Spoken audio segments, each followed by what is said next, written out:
What's up mga Galits TV? Andawi pala tayo ngayon dito sa Makati. Punta tayo ng Ayala Mall kasi magpapapalit tayo ng battery ng cellphone. Itong Android natin. Yung pinang-Google Map natin kasi ang battery health niya ay 74 na. Kaya ang daling ma-drain. Ito pa naman yung madalas kong gamitin pang Google Map. Kaya hindi ako nagdalang isip. Rest day ko naman ngayon. Kaya pumunta na ako ngayon sa Ayala Mall kasi may service center doon ng Huawei.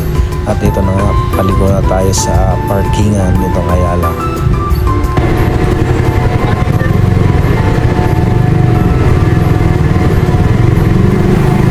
So first time ko pala makapasok dito sa parkingan ito, Ayala Mall.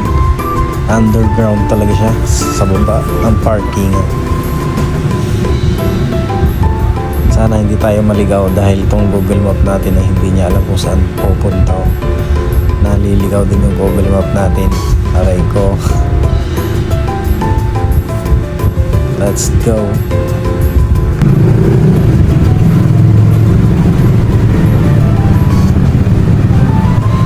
Bye-bye.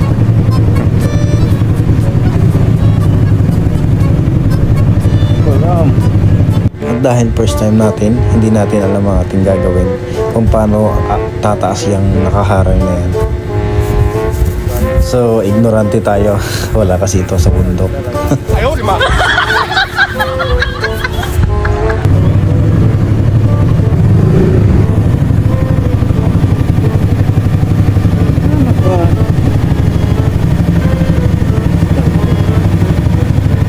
Dahil may nabasa akong scan, ang sumagi sa isip ko ay magbabayad na. At ang naisip ko, GCash, yung may QR code yun. Scan QR code, ganun. Kaya dali-dali kong hinanap ang GCash app ko. At dahil nga sa kaignorantihan ko ay ginawa ko yung alam ko.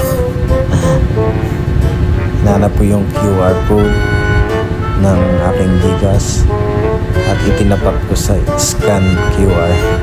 At yun, hindi naman nagana. Talagang ayaw ko.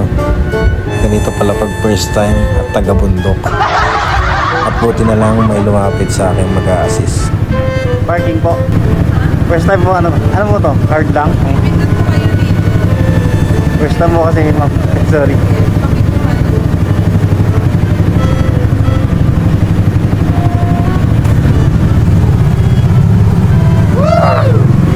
Garante boy.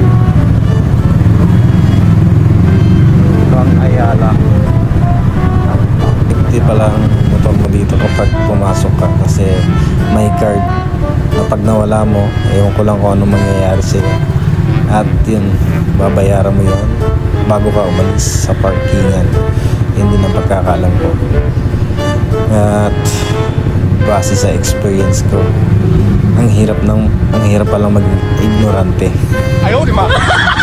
Para kanta na hindi mo alam kung anong gagawin mo. So yun lang mga kamoto, may natutunan ako kung paano gawin ng isang bagay na kailangan mong malaman sa tuwing pupunta ka ng Manila.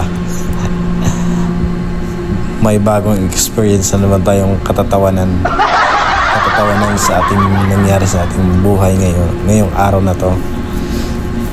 At yun lang mga kamoto, ride safe sa mga lakad and cool.